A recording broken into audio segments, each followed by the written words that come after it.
Salam Bapak Ibu Saudara yang dikasihi oleh Tuhan, selamat pagi. Kembali bertemu di dalam ibadah kita, masih secara online Bapak Ibu Saudara. Tetapi saya percaya dimanapun Bapak Ibu berada saat ini, ketika kita datang memuji Tuhan, menyembah Tuhan dengan hati yang terbuka, maka Allah hadir di sana.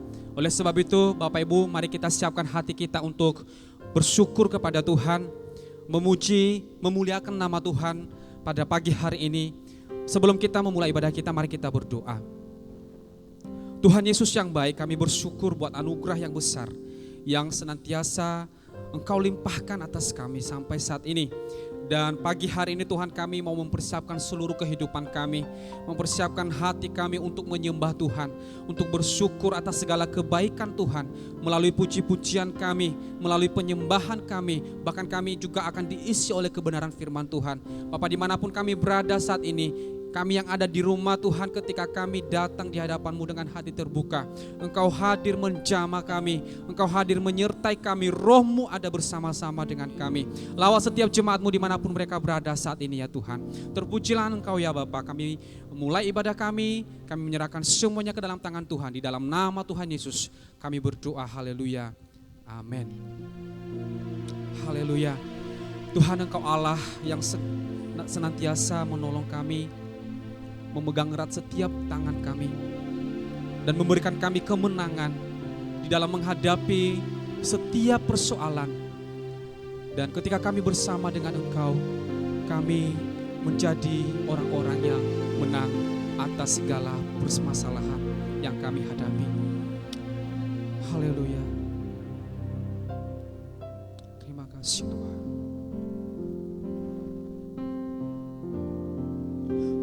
Tidak takut,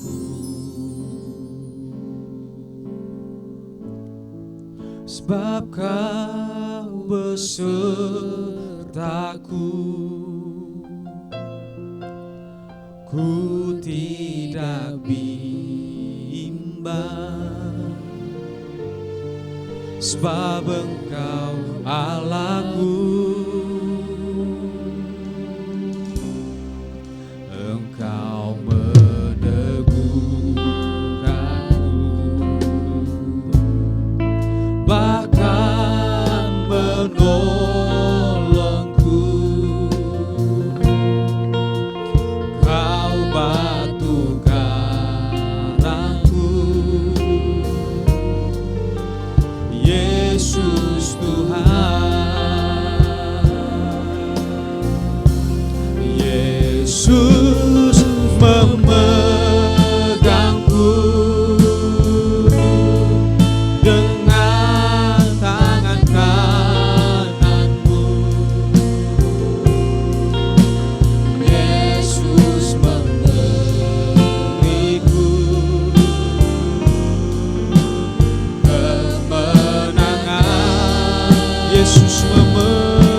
Yesus memberiku kemenangan, kemenangan. Yesus pegang tanganku, Yesus memegangku dengan tangan kananmu. Yesus memberiku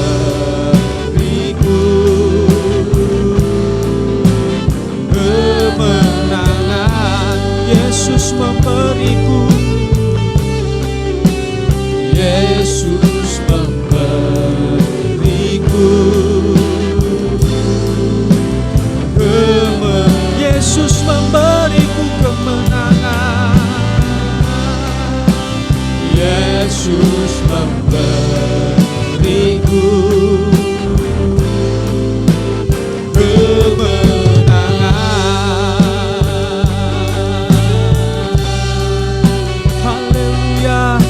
Yesus yang memegang setiap tangan kami, Yesus yang akan senantiasa memberikan kami kemenangan, Yesus yang akan berjalan bersama-sama dengan kami, Yesus yang akan menolong setiap kami. Haleluya, haleluya.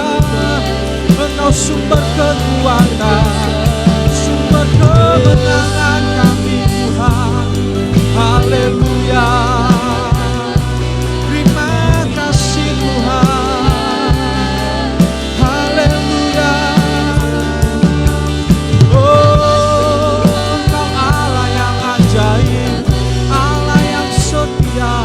Allah yang sempurna, sumber kekuatan kami, sumber kemenangan kami. Haleluya, haleluya. Yesus yang baik, Yesus yang ajaib. Terima kasih Tuhan, Engkau sungguh ajaib Tuhan. Engkau Allah yang bersama dengan kami, Engkau penolong kami. Terima kasih Yesus. Haleluya, haleluya. Kami tidak perlu takut ya Tuhan, sebab Engkau senantiasa menyertai kami. Jika kami ada di dalam Engkau ya Tuhan, maka kemenangan demi kemenangan akan kami hadapi, akan kami terima, karena Allah yang berjalan bersama-sama dengan kami. Kiranya kemuliaan-Mu ya Tuhan yang senantiasa pasti nyata di dalam setiap persoalan yang kami hadapi. Haleluya. Terima kasih Tuhan. Haleluya. Kemuliaan-Mu Tuhan pasti nyata di tengah badai. Kau pertolongan dan pengharapan, Tuhan kemenanganku. Kemuliaan-Mu Tuhan, kemuliaan-Mu Tuhan pasti nyata di tengah badai. Kau pertolongan dan pengharapan, Tuhan kemenanganku. Kemuliaan-Mu Tuhan, kemuliaan-Mu Tuhan pasti nyata di tengah badai. Kau pertolongan dan pengharapan, Tuhan kemenangan. Katakan lebih lagi, kemuliaan-Mu Tuhan, kemuliaan-Mu Tuhan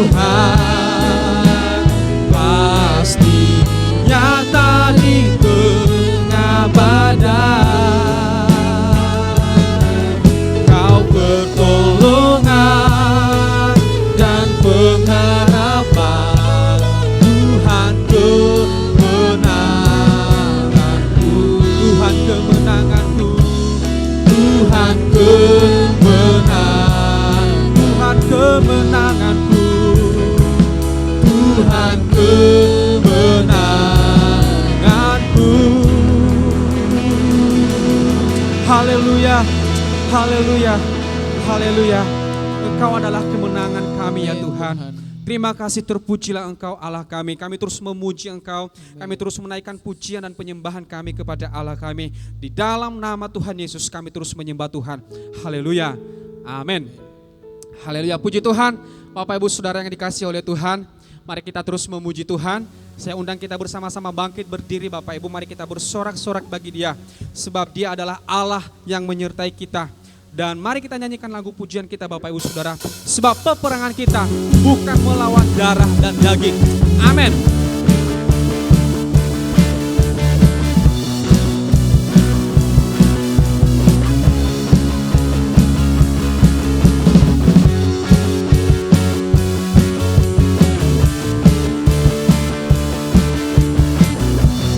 Haleluya, mari kita katakan bersama-sama. Sebab peperangan kita, peperangan kita bukan melawan darah dan daging. Sebab peperangan kita melawan penguasa di udara. Katakan lebih lagi, sebab peperangan kita bukan melawan darah dan daging. Sebab peperangan kita melawan roh jahat di udara. Kenakanlah senjata Allah supaya kamu dapat bertahan melawan tipu muslihat iblis. Sebab itu ambillah selengkap senjata Allah, lawan dan hancurkan musuhmu.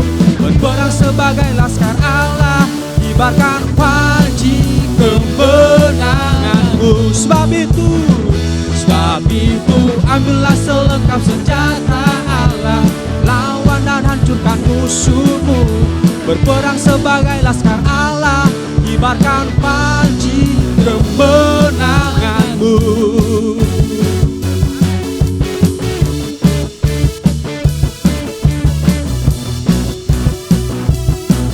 Haleluya. Sebab peperangan kita bukan melawan darah dan daging. Sebab peperangan kita melawan roh jahat di udara. Kenakanlah senjata Allah supaya kamu dapat bertahan melawan tipu muslihat iblis. Sebab itu ambillah selengkap senjata Allah, lawan dan hancurkan musuhmu. Berperang sebagai laskar Allah, kibarkan panji kemenanganmu. Sebab itu ambillah selengkap senjata Allah, lawan dan hancurkan musuhmu.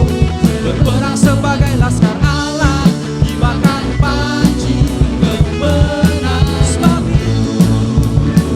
Sebab itu ambillah selengkap senjata Allah, lawan dan hancurkan musuhmu. Berperang sebagai laskar Allah, kibarkan panji kemenanganmu. Kibarkan panji kemenanganmu. Kibarkan panji kemenanganmu. Haleluya, haleluya, haleluya. Dia adalah Allah yang berperang bersama dengan kita Bapak Ibu Saudara. Amin. Oleh sebab itu mari kita terus menyembah Tuhan. Mari kita terus angkat pujian kita. Karena kita adalah orang-orang yang lebih dari pemenang. Amin. Haleluya.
lebih dari pemenang. Amin. Amin. Silakan duduk kembali Bapak Ibu Saudara. Haleluya. Haleluya. Terima kasih ya Tuhan. Engkau Allah yang sungguh dahsyat, Engkau Allah yang sungguh luar biasa.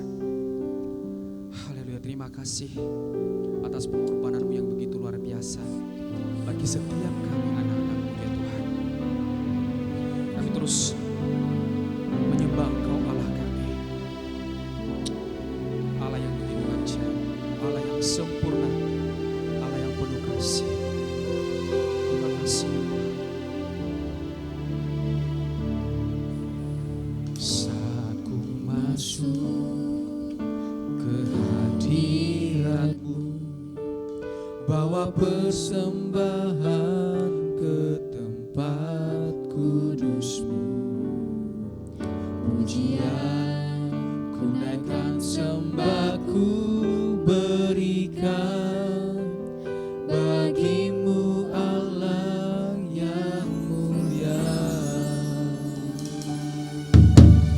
Kau layak aku menghampiri-Mu, melihat tata kemuliaan-Mu Tuhan. Pujian ku naikkan, sembah ku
kami sungguh bersyukur kepadamu ya Tuhan, atas kuasa yang telah Engkau berikan kepada kami.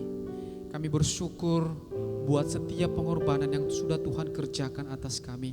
Kami ada sebagaimana kami ada sampai saat ini oleh karena kasih dan kemurahan Tuhan.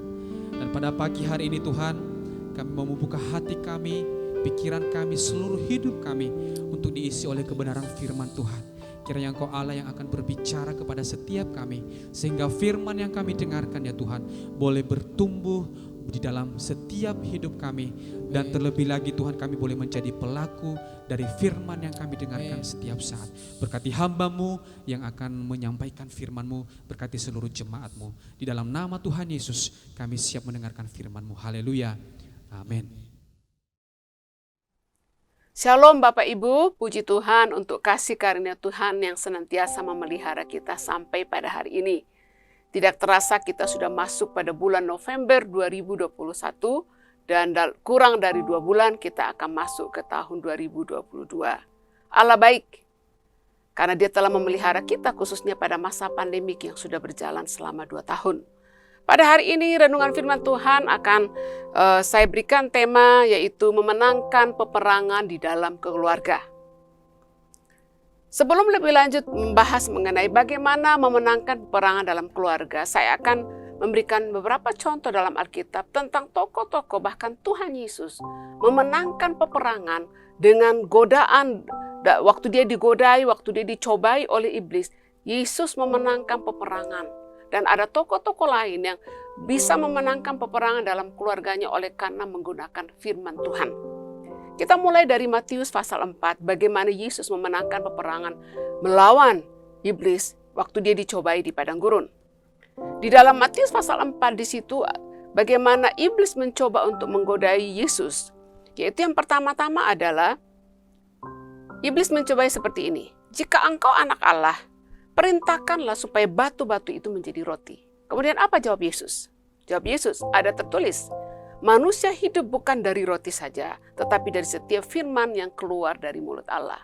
Kemudian cobaan yang berikut yang diberikan oleh iblis kepada Tuhan Yesus adalah, jika engkau anak Allah, jatuhkanlah dirimu ke bawah.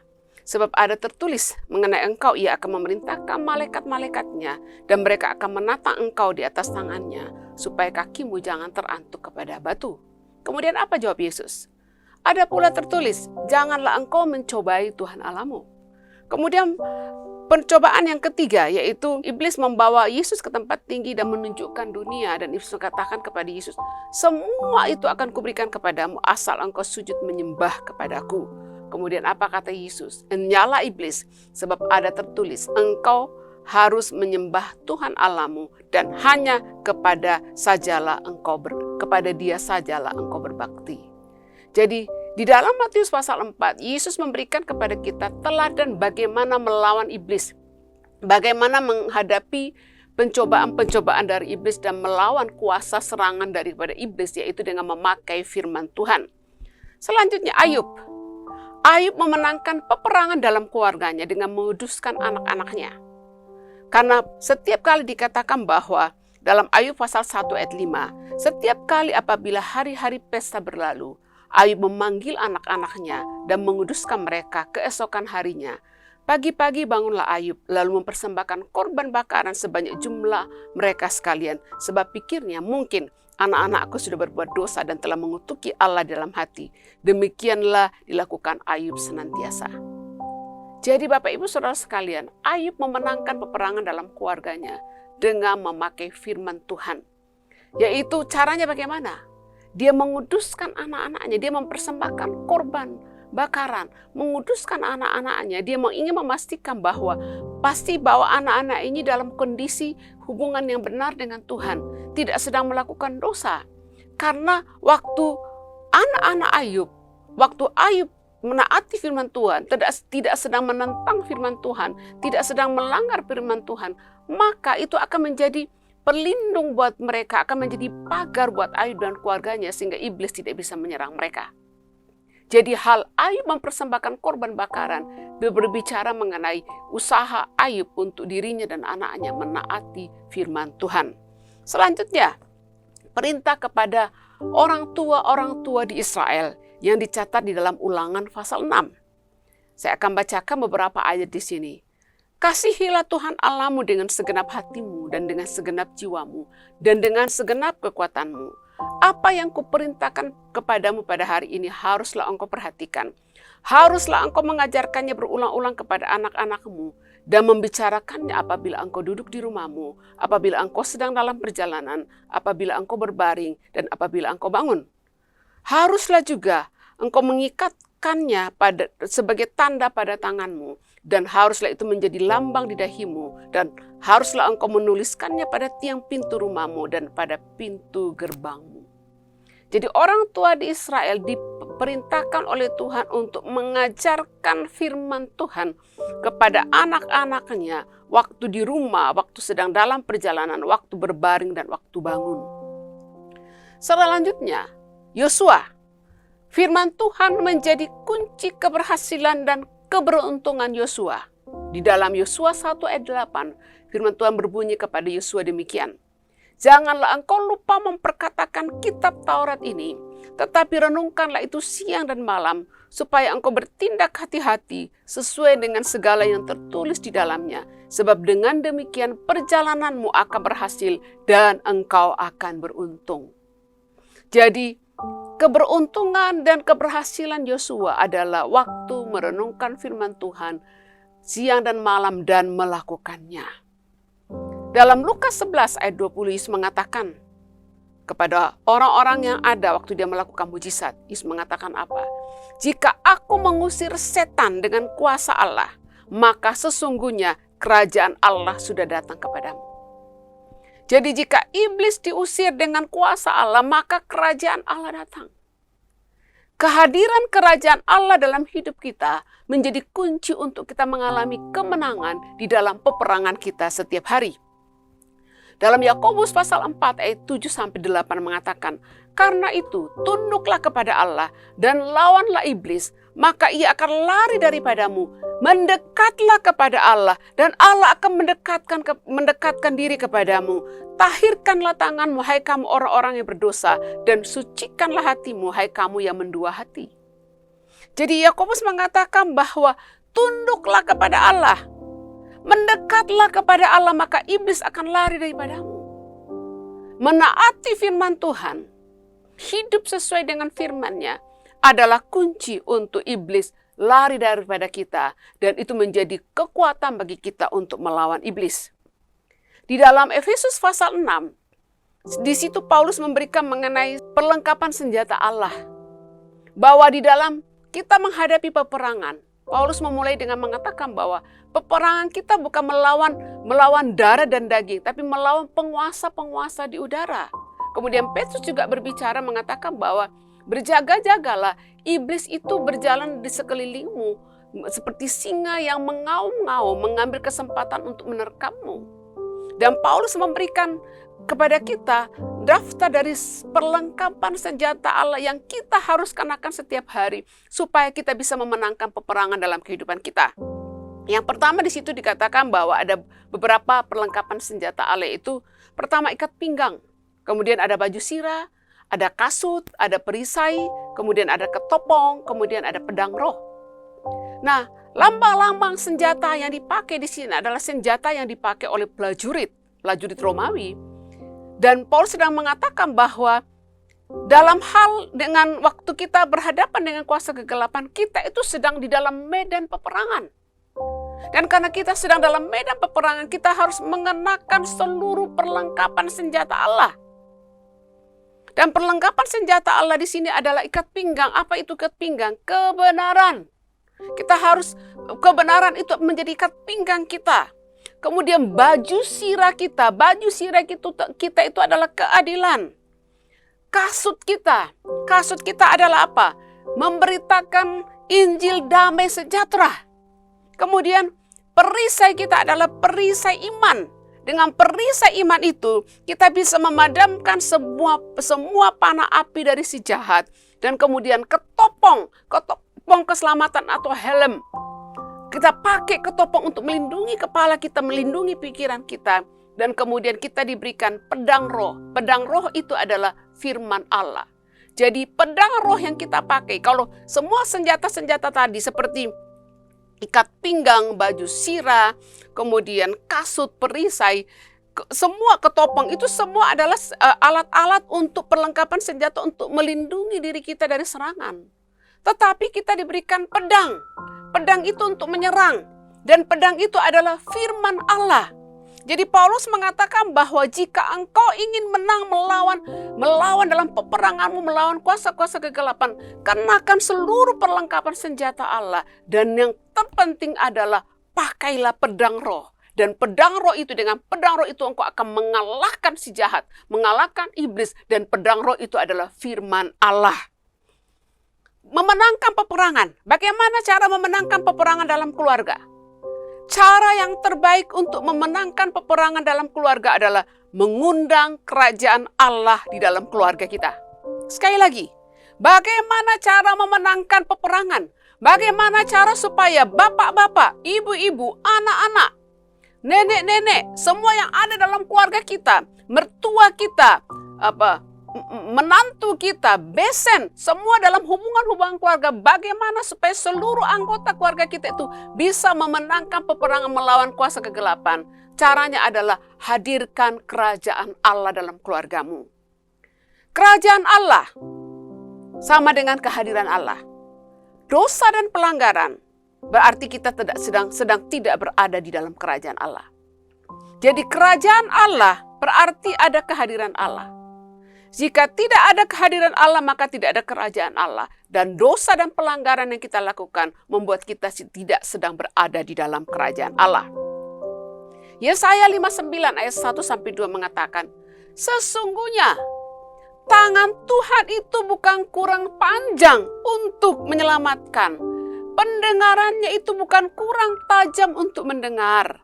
Tetapi yang merupakan pemisah antara kamu dan Allahmu ialah segala kejahatanmu, dan yang membuat dia menyembunyikan diri terhadap kamu sehingga ia tidak mendengar ialah segala dosamu. Yesaya dengan jelas di sini mengatakan bahwa yang menjadi penyebab tidak ada pertolongan Allah, doa-doa tidak dijawab, Allah tidak mendengarkan kita adalah karena dosa dan pelanggaran. Dosa dan pelanggaran yang diizinkan ada dalam keluarga membuat kerajaan Allah tidak hadir. Kehadiran Allah dalam keluarga adalah menghadirkan kerajaan Allah. Jika Allah ada dalam keluarga kita, Bapak Ibu Saudara sekalian, jika Allah ada dalam keluarga kita, kerajaannya ada dalam keluarga kita, maka pasti kemenangan menjadi milik kita. Jadi sekali lagi, kerajaan Allah sama dengan kehadiran Allah. Kehadiran Allah dalam keluarga kita akan membawa apa? Keselamatan, kesembuhan, kemenangan, damai sejahtera, dan sebagainya. Ada satu contoh dalam Alkitab, yaitu Sakius. Waktu dia bertobat, dia meninggalkan jalan-jalannya yang jahat. Apa yang terjadi? Kerajaan Allah datang ke dalam keluarga Sakius. Dan dalam 7 ayat 50, kemudian Lukas 18 ayat 42 dan Markus 5 ayat 34 ini dicatat mengenai bagaimana kerajaan Allah datang dalam kehidupan orang-orang yang menerima dia. Waktu Sakius mengatakan, Yesus datang makan di rumahku, dan kalau aku pernah merugikan orang, aku akan kembalikan berlipat-lipat dari apa yang pernah aku ambil dari orang-orang tersebut. Dan tindakan Sakius yang bertobat, kemudian kepada Sakius Yesus mengatakan, imanmu telah menyelamatkan engkau. Dalam Yohanes 10 ayat 10 mengatakan, pencuri datang hanya untuk mencuri dan membunuh dan membinasakan. Aku datang supaya mereka mempunyai hidup dan mempunyainya di dalam segala kelimpahan. Bapak Ibu Saudara sekalian, iblis datang itu untuk mencuri, membunuh, dan membinasakan. Jika kita dan seluruh anggota keluarga kita membuka celah, membuka pintu kepada iblis untuk masuk dalam kehidupan kita, maka iblis akan datang untuk mencuri, membunuh, dan membinasakan. Seharusnya kita hanya mengundang Yesus datang dalam kehidupan kita karena Yesus mengatakan, aku datang supaya kamu memberikan kamu hidup, dan hidup itu adalah hidup yang berkelimpahan. Yohanes 3 ayat 16 mengatakan, karena begitu besar kasih Allah akan dunia ini, sehingga ia telah mengaruniakan anaknya yang tunggal, supaya setiap orang yang percaya kepadanya tidak binasa, melainkan beroleh hidup yang kekal. Kehadiran Allah dalam kehidupan kita, waktu kita menjadi percaya kepada Dia, firman Tuhan menjanjikan bahwa kita akan beroleh hidup yang kekal. Nah, bagaimana cara menghadirkan kerajaan Allah dalam keluarga kita? Jadi sekali lagi Bapak Ibu, ketika berbicara mengenai bagaimana memenangkan peperangan dalam keluarga, saya yakin bapak-bapak mempunyai pergumulan sendiri. Bapak-bapak setiap hari menghadapi peperangan-peperangan rohani, menghadapi godaan-godaan dan pencobaan-pencobaan. Ibu-ibu juga menghadapi tantangan, godaan, dan pencobaan setiap hari. Anak-anakmu, anak-anak kita juga mengalami pencobaan, ujian setiap hari. Seluruh anggota keluarga kita, mungkin ada nenek, ada mertua, ipar, besan, dan sebagainya, semua menghadapi pergumulan setiap hari. Tetapi dengarlah Bapak Ibu bahwa kunci untuk memenangkan peperangan dalam keluarga kita adalah hadirkan kerajaan Allah. Ketika kerajaan Allah hadir dalam keluarga kita, maka kemenangan akan menjadi milik dari keluarga tersebut. Bapak Ibu Saudara sekalian, dalam slide Bapak Ibu akan melihat mengenai satu keluarga yang anaknya banyak sekali. Dan ini adalah sebuah film tua, film lama ya, film tua, termasuk tua karena sudah mungkin lebih dari 10 tahun. Yang judul film ini adalah Cheaper by the Dozen, yaitu murah jika beli dengan lusinan. Judulnya agak lucu. Jadi keluarga ini besar, anaknya banyak. Dan kemudian jadi filmnya judulnya dengan isi film itu agak menarik karena judulnya adalah murah dengan membeli dengan lusinan.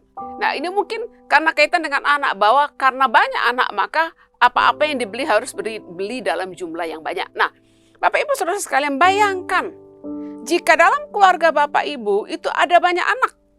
Satu anak aja itu sudah sulit untuk mengurusnya. Keluarga-keluarga menghadapi tantangan untuk anak yang sedikit. Dulu-dulu ya, kita salut dengan orang-orang tua kita yang dulu-dulu punya anak banyak. Ya, banyak anak, banyak rezeki. Dulu kalau punya anak 6 itu masih kurang. Biasa rata-rata anak 10 ya. Nah, itu keluarga besar. Tapi mungkin dulu itu lebih mudah. Tantangan lebih mudah dulu daripada sekarang. Jadi kita hidup di dunia yang makin modern, justru tantangan lebih sulit. Nah, bayangkan jika Bapak Ibu punya anak banyak. Dan untuk hidup sebagai keluarga, mendidik anak mencari nafkah, hubungan suami istri akan banyak peperangan, akan banyak tantangan-tantangan. Tapi Bapak Ibu Saudara sekalian, pada hari ini, mari menangkan peperangan dalam keluargamu dengan menghadirkan kerajaan Allah. Kehadiran kerajaan Allah dalam seluruh anggota keluarga akan memberikan engkau kekuatan untuk menang melawan dosa dan melawan serangan dari kuasa-kuasa kegelapan. Dan ketika berbicara mengenai menghadirkan kerajaan Allah dalam keluarga, saya akan membaca dari Efesus pasal 5 ayat 22 sampai 33 dan Efesus 6 ayat 1 sampai 9. Mungkin kita tidak ada waktu baca, Bapak Ibu baca saja. Tetapi ketika bicara mengenai menghadirkan kerajaan Allah dalam keluarga, kita lihat dari Efesus pasal 5 ini dan Efesus pasal 6. Nah, bagaimana cara menghadirkan kerajaan Allah dalam keluarga? Berdasarkan Efesus 5 ayat 22 sampai 33 dan Efesus 6 ayat 1 sampai 9. Yang pertama, tindakan istri, dimulai dari istri. Tindakan istri yang mendatangkan kerajaan Allah dalam keluarga. Dalam Efesus 5 ayat 22 sampai 24 dikatakan, hai istri, tunduklah kepada suamimu seperti kepada Tuhan, karena suami adalah kepala istri sama seperti Kristus adalah kepala jemaat. Dialah yang menyelamatkan tubuh, karena itu sebagaimana jemaat tunduk kepada Kristus, demikianlah juga istri kepada suami di dalam segala sesuatu. Kemudian di dalam Amsal pasal 31 ayat 10 sampai 31, ibu-ibu juga bisa baca itu, Amsal 31 ayat 10 sampai 31. Istri yang cakap, siapakah yang akan mendapatkannya? Ia lebih berharga daripada permata. Hati suaminya percaya kepadanya.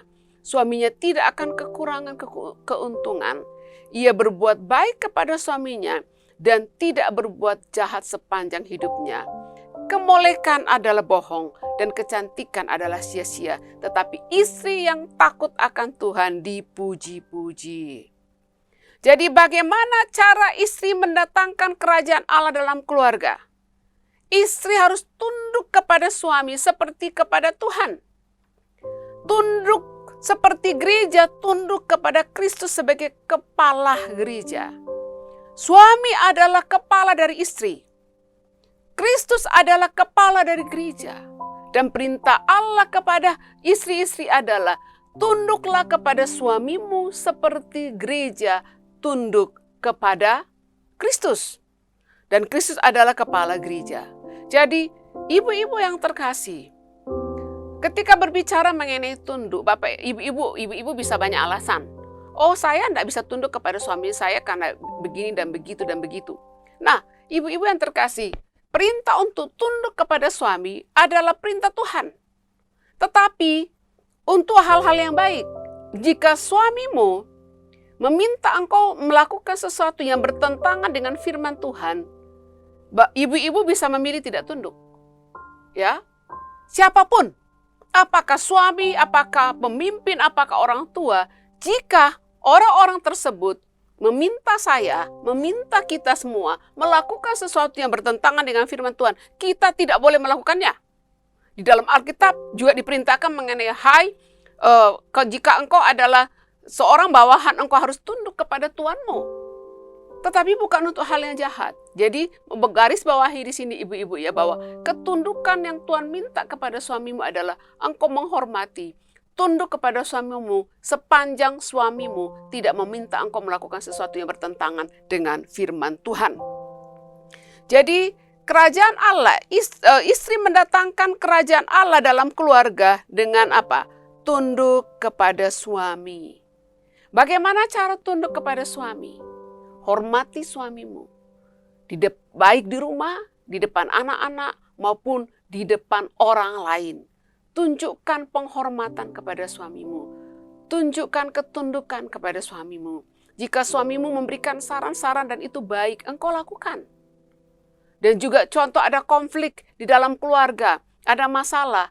Waktu meresponi kemarahan mungkin dari suami, tetap tunjukkan penghormatan, penghargaan kepada suamimu.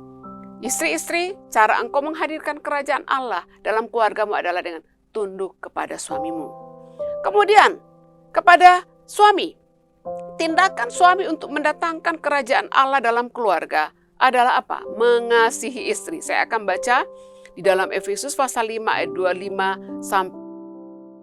Hai suami, kasihilah istrimu sebagaimana Kristus mengasihi jemaat dan telah menyerahkan dirinya baginya untuk menguduskannya sesudah ia menyucikannya dengan memandikannya dengan air dan firman, supaya dengan demikian ia menempatkan jemaat di hadapan dirinya dengan cemerlang tanpa cacat atau kerut atau yang serupa dengan itu, tetapi supaya jemaat kudus dan tidak bercela. Demikian juga suami harus mengasihi istrinya sama seperti tubuhnya sendiri. Siapa yang mengasihi istrinya mengasihi dirinya sendiri. Sebab tidak pernah orang membenci tubuhnya sendiri, tetapi mengasuhnya dan merawatnya sama seperti Kristus terhadap jemaat. Jadi cara bapak-bapak, cara suami-suami mendatangkan kerajaan Allah dalam keluarga adalah kasihi istrimu. Suami mengasihi istri, apa itu arti suami mengasihi istri? Suami mengasihi istri dan kualitas kasih. Kualitas kasih yang dituntut dari suami untuk mengasihi istrinya adalah seperti Kristus yang menyerahkan dirinya bagi jemaat. Karena begitu besar kasih Allah akan dunia ini sehingga ia mengaruniakan anaknya yang tunggal. Karena begitu besar kasih Tuhan Yesus kepada kita sehingga dia rela disalibkan. Kasih Yesus yang mendorong dia untuk rela menanggung dosa-dosa kita, menggantikan kita. Dan kepada suami-suami engkau diperintahkan, kasihilah istrimu seperti kualitas kasih dari Kristus yang berkorban bagi jemaatnya. Jadi bapak-bapak, kasih istrimu, dan kualitas kasih di situ adalah kasih yang berkorban, yang memberi yang terbaik buat istrinya. Kemudian, suami mengasihi istri dengan cara apa? Membimbing istri dalam kehidupan kerohanian. Suami adalah kepala, ingat tadi, hai istri tunduklah kepada suamimu seperti jemaat tunduk kepada Kristus. Kristus adalah kepala gereja, suami adalah kepala keluarga, kepalanya istri, menjadi kepala bagi istri. Jadi suami itu adalah kepala. Jadi suami-suami, engkau harus menjadi kepala dalam keluargamu, engkau harus menjadi imam dalam keluargamu, memimpin keluargamu. Dan pertanyaan kepada bapak-bapak, bagaimana kehidupan kerohanianmu? Apakah kehidupan kerohanianmu, caramu hidup sesuai dengan firman Tuhan? Apakah sesuai firman Tuhan sehingga engkau pantas untuk menduduki posisi sebagai kepala, sebagai imam, karena engkau yang bertanggung jawab untuk kerohanian keluargamu, kerohanian istri dan anak-anakmu. Bapak-bapak, engkau adalah imam. Engkau kepala keluarga, engkau imam. Dan pertanyaannya pada hari ini kepada bapak-bapak yang mendengarkan firman Tuhan pada hari ini, apakah cara hidupmu telah menunjukkan seorang imam yang dapat diteladani, dihormati oleh anak-anak dan istrimu? Jadi suami mengasihi istri dengan membimbing istri dalam kerohanian. Kemudian suami juga mengasihi istri seperti mengasihi dirinya sendiri. Kemudian bagaimana cara anak-anak mendatangkan kerajaan Allah di dalam keluarga? Jadi anak-anak juga harus mengambil bagian. Kalau tadi istri tunduk kepada suami, waktu istri tunduk kepada suami dia mendatangkan kerajaan Allah. Waktu suami mengasihi istri dengan kualitas kasih yang berkorban, suami mendatangkan kerajaan Allah. Anak-anak juga ada perintah untukmu. Dan kalau engkau menaati perintah itu, engkau mendatangkan kerajaan Allah dalam keluargamu. Jangan sampai ada di antara salah satu anggota keluarga yang membuka celah, membuka pintu, bahkan mengundang iblis masuk dalam keluarga. Sehingga keluarga itu akan dihancurkan, dirugikan oleh pekerjaan iblis. Kehadiran iblis dalam kehidupan seseorang tidak pernah membawa sesuatu yang baik, senantiasa membawa kehancuran.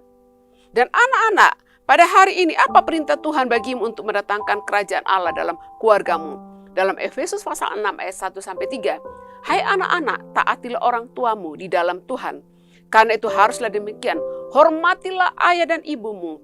Ini adalah suatu perintah yang penting, seperti yang nyata dari janji ini, supaya kamu berbahagia dan panjang umurmu di bumi. Jadi perintah kepada anak adalah apa? Taatilah orang tuamu, hormatilah ayah ibumu. Kemudian saya juga akan membaca beberapa ayat dalam Amsal. Amsal 4 ayat 1 mengatakan, dengarkanlah hai anak-anak, didikan seorang ayah dan perhatikanlah supaya engkau beroleh pengertian. Kemudian dalam Amsal 1 ayat 7-9, takut akan Tuhan adalah permulaan pengetahuan, tetapi orang bodoh menghina hikmat dan didikan. Hai anakku, dengarkanlah didikan ayahmu, dan janganlah menyia-nyiakan ajaran ibumu, sebab karangan bunga yang indah itu bagi kepalamu, suatu kalung bagi lehermu. Penulis Amsal mengatakan bahwa waktu anak-anak mendengarkan didikan ayah dan ajaran ibu itu seperti karangan bunga yang bagus, satu kalung bagi lehermu. Kemudian dalam Amsal 13 ayat 1, anak yang bijak mendengarkan didikan ayahnya, tetapi seorang pencemooh tidak mendengarkan hardikan. Jadi anak yang bijak itu mendengarkan didikan ayahnya. Jadi cara anak untuk mendatangkan kerajaan Allah dalam keluarga adalah menaati orang tua. Bagaimana cara menaati orang tua? Dengarkan nasihat mereka. Alasan perintah ketaatan kepada orang tua adalah sumber berkat. Jika engkau taat dan menghormati orang tuamu, maka itu menjadi kunci untuk engkau menerima berkat-berkat dari Allah Bapa. Kemudian bagaimana cara menaati orang tua? Tidak menyakiti hati orang tua. Jangan sakiti hati orang tua, baik melalui perkataanmu maupun melalui sikapmu. Kegagalan dalam hidup, aib yang kau buat dalam kehidupanmu, itu akan menyakiti hati orang tuamu. Kemudian yang keempat, bagaimana cara menaati orang tua? Rawat orang tuamu pada masa tuanya ketika dia tidak berdaya. Kalau orang tua kita merawat kita, membimbing kita waktu kita kecil, jangan lupakan bahwa pada saat mereka menjadi tua dan tidak berdaya, itu adalah giliran kita untuk merawat mereka. Jika orang tua kita sabar, merawat kita, mengurus kita ketika kita masih kecil, maka mari kita juga menjadi orang-orang yang sabar, mengasihi, merawat orang-orang tua kita yang sudah tidak berdaya. Nah kemudian, sekarang yang keempat, bagaimana tindakan orang tua untuk mendatangkan kerajaan Allah dalam keluarga? Jadi yang pertama tadi ada tindakan, ada hal yang harus dilakukan oleh seorang istri supaya menghadirkan kerajaan Allah. Yang kedua, ada hal yang harus dilakukan oleh seorang suami untuk mendatangkan kerajaan Allah. Dan yang ketiga, anak-anak juga. Dan sekarang yang keempat, tindakan suami istri sebagai orang tua untuk mendatangkan kerajaan Allah dalam keluarga. Dalam Efesus pasal 6 ayat 4 mengatakan, dan kamu bapak-bapak, janganlah bangkitkan amarah di dalam hati anak-anakmu, tetapi didiklah mereka di dalam ajaran dan nasihat Tuhan. Jangan bangkitkan amarah dalam hati anak-anakmu, tetapi didiklah mereka dalam ajaran dan nasihat Tuhan. Dalam Amsal pasal 19 ayat 18, di situ penulis Amsal mengatakan, hajarlah anakmu selama ada harapan, tetapi jangan engkau menginginkan kematiannya. Jadi bapak-bapak dan ibu-ibu, engkau bertanggung jawab untuk mengajar, untuk mendidik anak-anakmu sejak mereka masih kecil. Ada banyak orang tua yang waktu anaknya masih kecil, mungkin 5 tahun ke bawah, masih kecil, dan ada banyak orang tua yang membiarkan anaknya untuk melakukan hal-hal yang tidak benar. Sebenarnya Bapak Ibu Saudara sekalian, mendidik anak itu mulai dari kecil. Mulai dari kecil, jangan katakan, oh kasihan dia masih bayi, nanti aja kalau dia sudah besar baru diajar, baru dididik, baru disiplin. Itu terlalu terlambat, itu akan terlambat. Anak-anak sejak kecil itu sudah harus diajarkan hal-hal yang benar. Jika ada perilaku-perilakunya yang berontak, yang mungkin hal-hal yang menurut Bapak Ibu tidak benar, maka Bapak Ibu bisa mendisiplin. Tetapi ada awasan di sini dalam mengajar, mendidik anak, dalam mendisiplin anak. Ada awasan di sini kepada orang tua adalah jangan sampai membangkitkan amarah dalam hati mereka, dalam pemahaman. Jangan sampai orang tua kemudian melakukan tindakan-tindakan yang menganiaya anak berlebihan. Itu sebabnya Amsal 19 ayat 18 mengatakan, hajarlah anakmu selama ada harapan, tetapi jangan engkau inginkan kematiannya. Jadi bisa memukul anak, tetapi jangan memukul anak seperti memukul pencuri yang kedapatan mencuri. Jangan memukul anak seperti memukul narapidana, memukul orang-orang yang jahat. Jadi Bapak Ibu Saudara sekalian, dalam mendidik anak dan mengajar anak ada harus disiplin, ya. Saya tidak tahu apakah ada orang tua sekarang yang masih mendisiplin anak dengan pakai rotan atau lidi. Ya, saya ingat dulu orang tua saya biasanya kalau melakukan pelanggaran ada banyak hukuman yang bukan kemudian menganiaya, tetapi memakai rotan atau memakai lidi. Satu lidi itu dipukul itu sakitnya, tetapi tidak sampai merusak, tidak sampai membuat patah-patah tulang atau kemudian membuat organ-organ tubuh jadi cacat, ya. Bapak Ibu Saudara sekalian, ada banyak orang tua yang kemudian anaknya cacat karena dipukul dengan cara yang berlebihan. Bapak-bapak dan ibu-ibu, engkau bisa mendidik anakmu, mendisiplin, mengajar, tetapi penulis Amsal mengatakan, jangan engkau menginginkan kematiannya. Kemudian dalam Amsal 29 ayat 17 mengatakan, didiklah anakmu, maka ia akan memberikan ketentraman kepadamu dan mendatangkan sukacita kepadamu. Jadi kemudian ada ayat yang lain, penulis Amsal mengatakan, anak yang tidak dididik oleh orang tuanya akan membuat orang tuanya menangis di masa akan datang. Akan menimbulkan duka cita, penderitaan bagi orang tuanya. Matius 18 ayat 6 mengatakan, tetapi barang siapa menyesatkan salah satu dari anak-anak kecil yang percaya kepadaku, lebih baik baginya jika sebuah batu kilangan diikatkan pada lehernya, lalu ia ditenggelamkan ke dalam laut. Orang tua juga diberi awasan untuk mendidik anak dengan cara yang benar.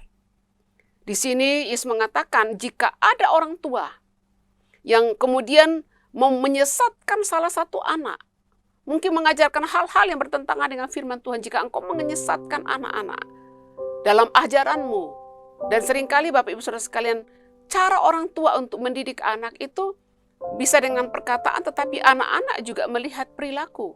Jadi bagaimana cara anak-anak belajar dari orang tua? Dengan mendengarkan apa yang dikatakan orang tua dan melihat bagaimana perilaku orang tua. Jadi diperingatkan oleh Yesus, jangan mengajarkan anak-anak itu hal-hal yang sesat, hal yang salah. Yesus mengatakan kalau ada orang tua atau siapapun yang menyesatkan anak-anak itu, lebih baik di lehernya itu diikatkan batu kilangan dan dia ditenggelamkan ke dalam laut. Bagaimana cara orang tua mengasihi anak? Dan tindakan orang tua yang mengasihi anak itu akan mendatangkan kerajaan Allah di dalam keluarga. Yang pertama adalah menyediakan kebutuhan anak secara holistik. Penuhi kebutuhan anakmu. Sandang, pangan, papan. Penuhi kebutuhannya untuk apa? Pendidikan. Penuhi kebutuhannya untuk kebutuhan-kebutuhan yang bersifat jiwani, seperti anak perlu teman, perlu orang tua untuk curhat, untuk berbagi beban hidupnya. Kiranya orang tua menyediakan kebutuhan-kebutuhan tersebut. Kemudian yang berikut, cara orang tua mengasihi anak-anak adalah mendisiplin dan mendidik anak. Mendisiplin dan mendidik anak itu tidak mudah, tapi orang tua wajib melakukannya sejak dini. Ada banyak anak-anak yang berontak pada masa besarnya oleh karena orang tua terlambat. Waktu dia masih kecil, masih terlalu kecil. Itu salah. Lebih baik dari kecil mulai diajarkan hal-hal yang boleh dan tidak boleh dilakukan. Tidak boleh dikatakan. Dan kalau anak itu dari kecil diberitahu, waktu mereka menjadi dewasa atau menjadi remaja, tidak sulit bagi orang tua untuk melanjutkan pendidikan itu. Kemudian cara orang tua mengasihi anak yang berikut adalah tidak menganiaya anak. Jangan menganiaya anak.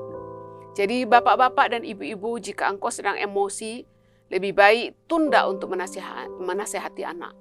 Waktu anak melakukan pelanggaran mungkin tidak langsung pada saat itu, apalagi kalau sudah emosi, kadang-kadang anak-anak juga dinasehati nyaut-nyaut, jawab-jawab. Mungkin malah melotot-melotot dan ikut marah kepada orang tua. Mungkin pada saat itu bukanlah saat yang baik untuk mendisiplin anak itu. Lebih baik tinggalkan, tunggu dia selesai nangis atau mungkin redah marahnya, dan orang tua duduk dan kemudian memberikan disiplin yang seharusnya kepada anak. Nah, jadi Bapak Ibu Saudara sekalian, mendatangkan kerajaan Allah dalam keluarga itu adalah tugas dan tanggung jawab seluruh anggota keluarga. Dan saya akan masuk kepada yang kelima, dalam hubungan dengan anggota keluarga yang lainnya. Jadi dalam keluarga itu bukan hanya ada suami, istri, anak ya, tetapi dalam keluarga juga ada siapa lagi? Ada nenek, ada mertua, ada menantu, ada ipar, ada besan. Ya, jadi Bapak Ibu Saudara sekalian, bagaimana hubungan-hubungan kita ini? Sekali lagi, jangan membuka celah kepada iblis untuk datang menghancurkan kehidupan keluarga kita. Tetapi semua anggota keluarga harus bekerja keras. Harus bekerja keras untuk menutup pintu. Jadi ada banyak keluarga-keluarga yang hancur karena ada anggota keluarga yang sungguh-sungguh dengan Tuhan, terus melakukan menaati firman Tuhan, menyembah Tuhan dengan sungguh-sungguh. Tetapi kemudian ada anggota keluarga yang terus hidup dalam kejahatan, hidup dalam dosa, bersekutu dengan kuasa-kuasa kegelapan, dan itu menjadi pintu untuk masuk dan menghancurkan keluarga itu. Jadi sekali lagi, menghadirkan kerajaan Allah dalam keluarga adalah tugas dan tanggung jawab seluruh anggota keluarga. Dan sekali lagi saya mau menekankan di sini bahwa cara untuk memenangkan peperangan dalam keluarga adalah hadirkan kerajaan Allah dalam keluargamu. Dan hal menghadirkan kerajaan Allah dalam keluargamu, tugas dan tanggung jawab semua anggota keluarga. Nah, kemudian berkaitan dengan hubungan dengan menantu dan mertua, kemudian hubungan dengan besan dan sebagainya. Mungkin yang saya mau soroti pada hari ini adalah berkaitan dengan hubungan dengan mertua, menantu ya. Dan itu contoh yang terbaik Bapak Ibu bisa lihat adalah di dalam Alkitab yang dalam kisah Rut dan Naomi. Hubungan Rut dan Naomi adalah hubungan yang terbaik mengenai hubungan mertua dan menantu. Rut adalah menantu yang luar biasa karena dia menunjukkan kesalehan. Dan oleh karena Rut menaati firman Tuhan, karena Rut menunjukkan kebaikan di dalam memelihara Naomi mertuanya pada masa tuanya, maka berkat Allah terbuka, maka berkat Allah dicurahkan di atas kehidupan Rut yang memberkati Rut dan juga Naomi. Rut adalah seorang perempuan Moab, seorang janda perempuan Moab. Mengikuti mertuanya Naomi kembali ke Bethlehem yang miskin. Tetapi oleh karena kesalehan yang ditunjukkan oleh Rut, apa yang dilakukan oleh Rut? Dia memelihara mertuanya, dia mencari makanan untuk mertuanya, merawat mertuanya, menghormati mertuanya. Akhirnya tindakan kebaikan dari Rut ini kemudian membuka pintu berkat Allah bagi dia, di mana akhirnya Rut menikah dengan konglomerat yang bernama Boas. Dan Rut kemudian akhirnya dipulihkan. Dan bukan hanya Rut yang dipulihkan, oleh pernikahannya dengan Boas, kemudian Naomi juga dipulihkan. Mertuanya dipulihkan, tanah-tanah yang dulu dijual kembali menjadi milik mertuanya. Kemudian anak dari Boas dan Rut kemudian seperti menjadi anak dari Naomi. Dan bisa dikatakan Naomi seorang janda yang sedang berduka, yang minta namanya bukan lagi disebut Naomi tetapi marah, artinya pahit. Dipulihkan oleh Tuhan dengan harta suaminya kembali. Kemudian apa yang terjadi lagi Bapak Ibu Saudara sekalian? Dia kemudian bisa menggendong anak dari Rut dan Boas dan seperti itu adalah anaknya sendiri. Nah, Bapak-bapak dan ibu-ibu dan saudara-saudara sekalian, dalam hubungan dengan mertua dan menantu, mungkin saran buat ibu mertua. Seringkali ada satu film yang lucu, film komedi yang film lama juga, yang judulnya Monster Law. Ya, jadi mother-in-law itu adalah ibu mertua. Ibu-ibu mertua, jika anakmu yang laki-laki sudah menikah, maka dia tetap anakmu. Ya, anakmu tetap anakmu, tetapi dia sudah menikah dengan istrinya. Jadi saran buat ibu-ibu mertua adalah, anakmu tetap menjadi milikmu. Anakmu tetap menjadi anakmu sampai selama-lamanya. Ya, dia akan menjadi anakmu. Tetapi dia juga sudah menikah dan sudah memulai keluarga, nanti ada anak dalam keluarga. Jadi biarkan anak-anakmu kemudian menjalani kehidupan keluarganya tanpa mertua ikut campur berlebihan. Ya, karena kalau mertua ibu terlalu ikut campur dalam urusan rumah tangga anak, maka atau orang tua terlalu ikut campur dalam urusan rumah tangga anak, maka akan terjadi kekacauan. Karena pasti orang tua akan membela anaknya. Itu yang pertama, membela anaknya. Kemudian yang kedua, kalau orang tua terus ikut campur dalam urusan rumah tangga anak, maka anak itu tidak akan pernah berusaha untuk mandiri, kemudian bangkit mandiri dan menjalankan perannya sebagai suami, sebagai istri dalam keluarga tersebut. Jadi biarkan, kalaupun mereka mengalami masalah-masalah, izinkan mereka untuk menyelesaikan masalah-masalah dalam keluarga. Dan kalau mereka mampu menyelesaikan masalah-masalah dalam keluarga, maka mereka akan menjadi keluarga yang kuat. Ya, jadi kemudian saran yang berikut buat ibu-ibu mertua, kasihilah menantumu seperti engkau mengasihi anak kandungmu. Jadi anggaplah waktu anakmu menikah, berarti engkau ketambahan anak. Jadi waktu anakmu menikah, apakah anakmu menikah dengan pria atau wanita yang bapak-bapak dan ibu-ibu tidak terlalu suka, tapi karena sudah menikah dengan anakmu, maka menantumu itu adalah anakmu. Jadi kalau menantumu engkau anggap anakmu, maka engkau akan memperlakukan mereka dengan baik sama seperti anak-anakmu. Engkau juga akan sabar, bapak-bapak dan ibu-ibu juga akan sabar jika menantumu melakukan kesalahan, sama seperti engkau sabar ketika anak-anakmu melakukan kesalahan. Kemudian, Saran buat menantu-menantu atau bapak-bapak dan ibu-ibu yang masih punya mertua. Saran bagi saya, bagi Bapak Ibu, saran yang ingin saya sampaikan berdasarkan kebenaran firman Tuhan adalah hormatilah mertuamu. Ya, hormatilah mertuamu. Saya ingin sebelum membahas lebih lanjut tentang hal itu, saya ingin baca dalam Lukas 6 ayat 31. Dan sebagaimana kamu kehendaki supaya orang perbuat kepadamu, berbuatlah juga demikian kepada mereka. Jadi, bagaimana kalau kamu ingin orang memperlakukan kamu seperti itu, lakukanlah yang seperti itu kepada orang lain. Kemudian dalam 1 Timotius 5 ayat 8 mengatakan, ini landasan Alkitabiah berkaitan dengan hubungan-hubungan kita dengan anggota keluarga yang lainnya itu. Tetapi jika ada seorang yang tidak memeliharakan sanak saudaranya, apalagi seisi rumahnya, orang itu murtad dan lebih buruk dari orang yang tidak beriman. Jadi, anak-anak, jika engkau menikahi seseorang dan engkau punya mertua, maka perintah kepadamu adalah hormati mertuamu. Rawat mertuamu. Rawat mertuamu, hormati mertuamu seperti engkau menghormati ayah dan ibu kandungmu. Saran yang sama seperti kepada mertua-mertua tadi, saya mengatakan bahwa jika engkau adalah mertua, yang pertama, jika anakmu sudah menikah, biarkan mereka menjalani kehidupan pernikahan mereka.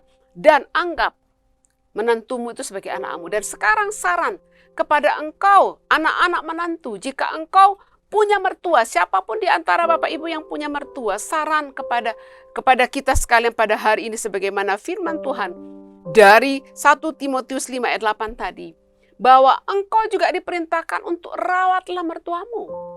Ada 2 saran, ada 2 nasihat untuk saudara-saudara, Bapak Ibu yang mempunyai mertua. Yang pertama adalah hormati mertuamu, rawat mertuamu sama seperti engkau menghormati dan merawat orang tua kandungmu. Yang kedua, kalau mertuamu seperti terlalu agak posesif dan selalu ingin cari tahu apa yang terjadi dengan anaknya, pahamlah, karena mereka adalah ayah dan ibunya. Suami yang kau nikahi, istri yang kau nikahi, itu bertemu denganmu, menjadi milikmu waktu mereka sudah menjadi orang dewasa, yang sudah selesai pendidikannya, yang sudah sukses. Dulu mereka adalah milik orang tua mereka. Orang tua mereka menghabiskan waktu tahunan untuk mendidik, memelihara, membimbing, menyekolahkan mereka, kemudian mereka menjadi sukses. Dan engkau hanya menerima sebagai suamimu, istrimu, sebagai orang yang sudah jadi. Jadi pahamlah jika seperti kalau kadang-kadang ada mertua yang kok terlalu posesif sama anaknya, paham. Karena dia, yang suamimu atau istrimu adalah anak mereka. Dan maaf kalau saya katakan ini, engkau tidak punya andil apa-apa dalam masa pendidikan, dalam masa pertumbuhan suami atau istrimu. Yang ada andil itu adalah orang tuanya. Maka oleh karena itu engkau harus menghormati orang tuanya. Engkau harus menghormati mertuanya. Kemudian yang berikut, kalau yang pertama tadi, hormati dan rawat mereka seperti orang tuamu. Kemudian jika terlalu posesif, paham. Ya, pahamlah akan keadaan mereka. Dan saran yang ketiga adalah, anggaplah mertuamu itu sebagai ibumu, ayah kandungmu.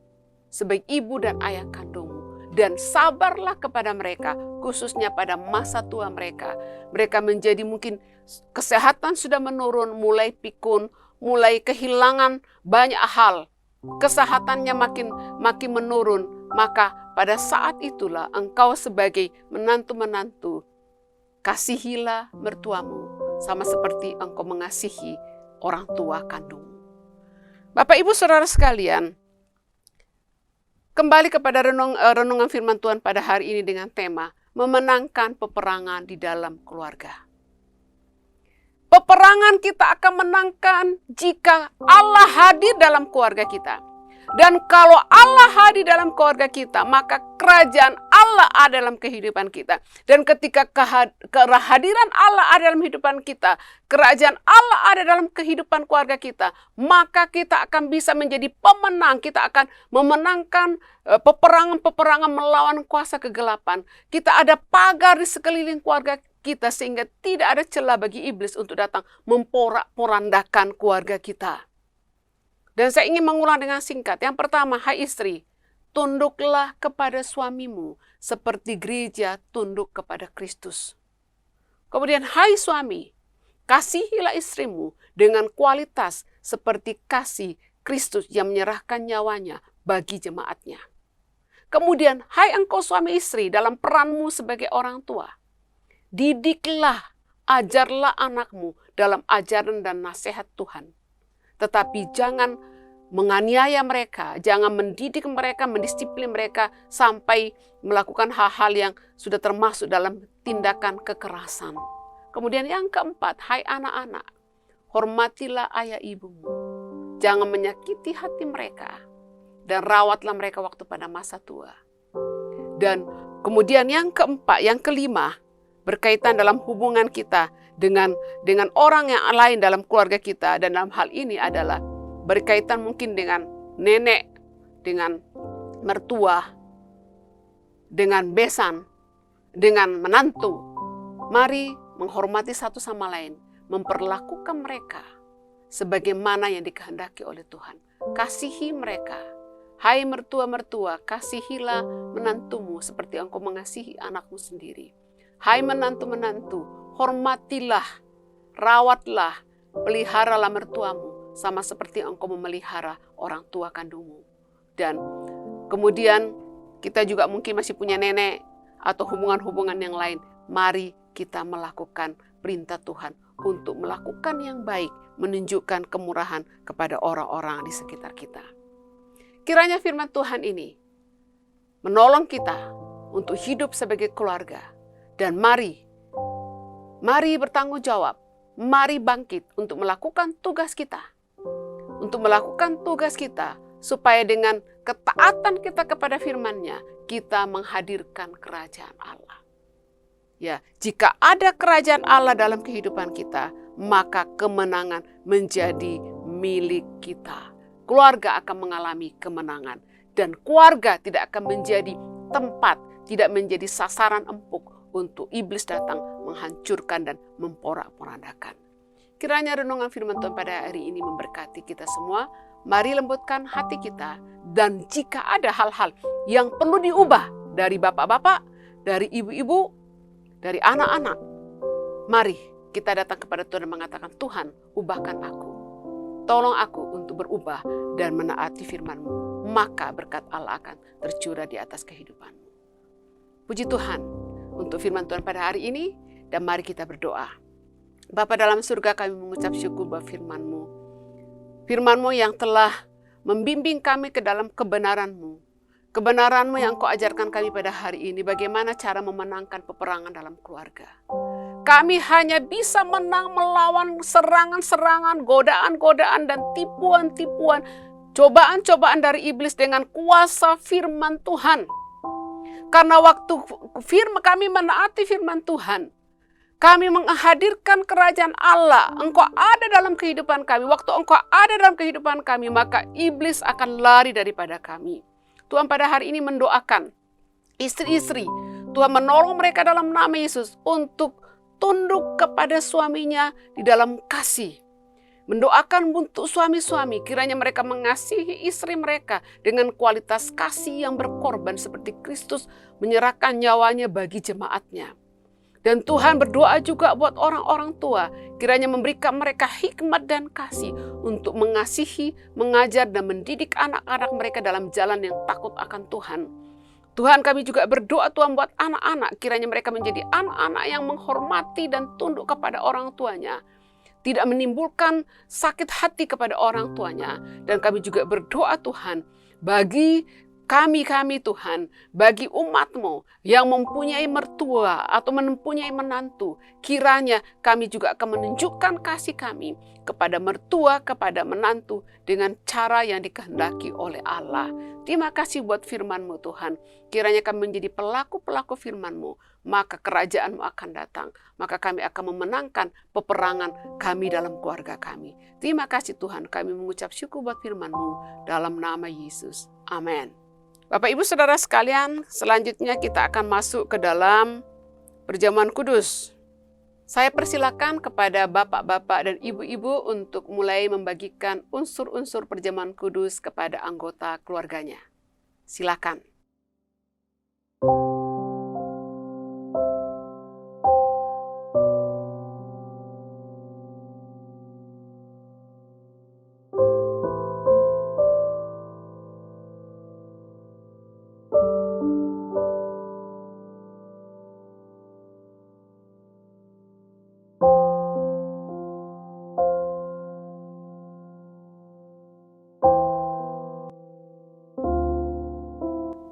Baik, kita akan masuk dalam perjamuan kudus pada hari ini.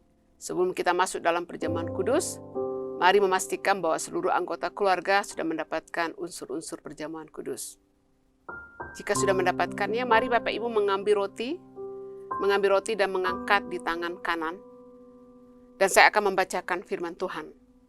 Sebab apa yang telah kuteruskan kepadamu, telah aku terima dari Tuhan, yaitu bahwa Tuhan Yesus pada malam waktu ia diserahkan, mengambil roti, dan sesudah itu ia mengucap syukur atasnya, ia memecah-mecahkannya dan berkata, inilah tubuhku yang diserahkan bagi kamu, perbuatlah ini menjadi peringatan akan aku. Mari kita makan.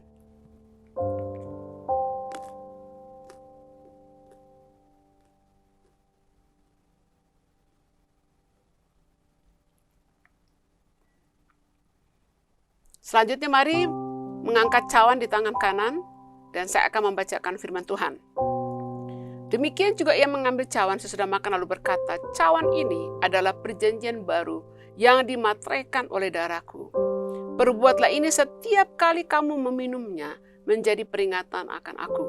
Sebab setiap kali kamu makan roti ini dan minum cawan ini, kamu memberitakan kematian Tuhan sampai ia datang.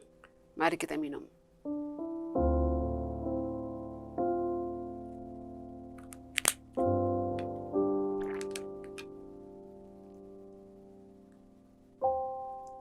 Mari mengucap syukur buat kasih Allah.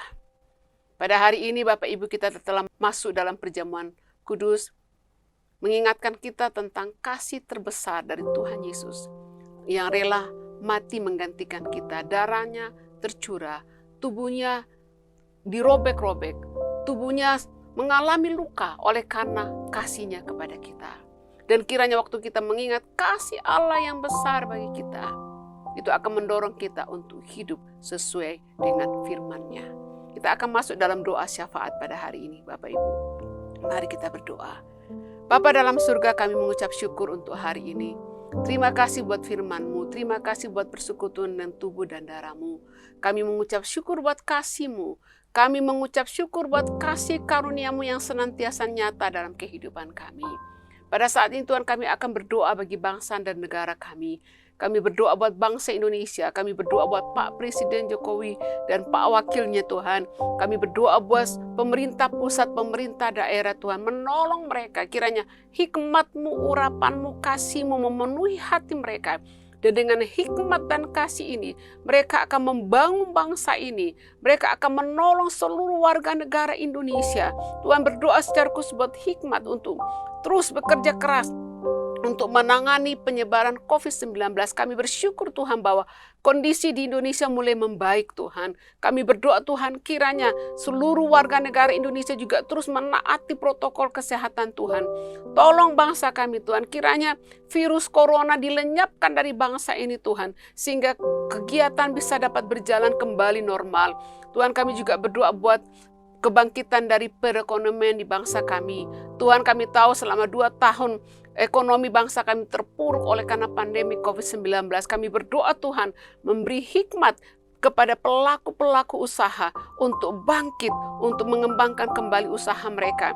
Terima kasih Tuhan. Pada hari ini juga kami berdoa buat seluruh umat-Mu yang mengikuti ibadah online pada hari ini. Tuhan, kiranya berkat-Mu turun ke atas mereka. Kiranya kerajaan-Mu ada dalam kehidupan mereka. Dengan kehadiran kerajaan-Mu, maka mereka akan bisa memenangkan peperangan-peperangan yang ada. Terima kasih Tuhan. Kami berdoa buat seluruh segenap keluarga besar Tuhan, GSCA Bethesda Ministry, Anugerah Ministry, dan juga STT Injil Bakti Caraka. Tuhan, kiranya berkat-Mu tercurah, kasih karunia-Mu tercurah, urapan-Mu tercurah, perlindungan-Mu tercurah, berkat-Mu tercurah. Tuhan, sehingga dengan berkat-Mu itu kami akan hidup terus untuk melayani Engkau dan mengiring Engkau. Terima kasih Tuhan, kami mengucap syukur untuk ibadah pada hari ini. Terima kasih Tuhan buat berkat-Mu, terima kasih buat kasih karunia-Mu dalam kehidupan kami. Bapak Ibu Saudara sekalian, ibadah telah selesai, mari kita mengangkat tangan. Terimalah kiranya berkat daripada Allah Bapa. Kiranya berkat yang tak terbatas daripada Allah Bapa dicurahkan di atas hidupmu, usahamu, dan keluargamu. Dan kiranya kasih sayang dari Tuhan Yesus Kristus senantiasa memelihara engkau. Dan penyertaan Roh Kudus menyertai kita sekalian hari ini sampai selama-lamanya. Tuhan memberkati Bapak Ibu, selamat hari Minggu, Shalom. Baik Bapak Ibu Saudara yang dikasihi oleh Tuhan, ibadah kita telah selesai. Oleh sebab itu, mari kita angkat pujian kita kepada Tuhan. Besar Allahku, nyanyikan besar. Haleluya. Haleluya. Besar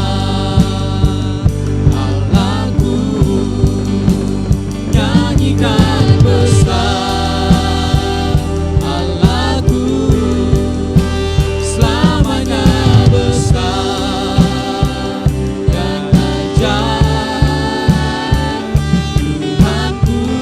Besar Allahku, besar Allahku, nyanyikan besar